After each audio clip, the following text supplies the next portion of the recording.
So yun po mga master, i-enhance pa natin na maigi itong ating order sa Shopee na metal jig.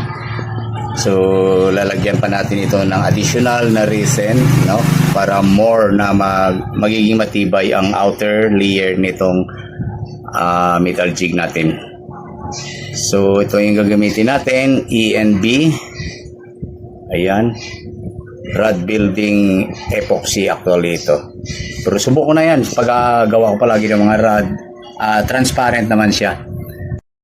So ito na mga master, just pour equal amount of resin.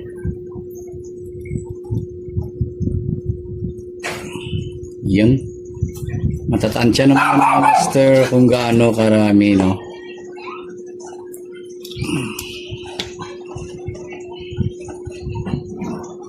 ENB.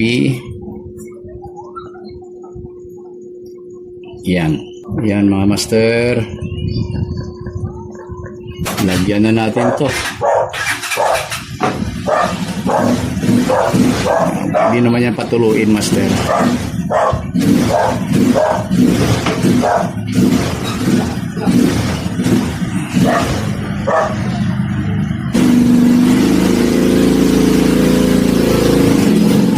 Inliguin talaga lahat to mga master.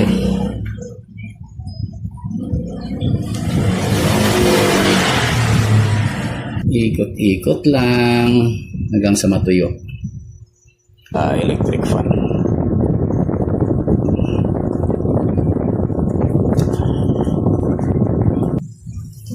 So tingnan natin ang resulta nito mga master mamaya pag matuyo.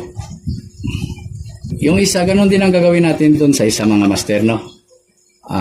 Kahit hindi natin tapusin yung video pagkagawa niyan, the same procedure po. 6.5 hours later.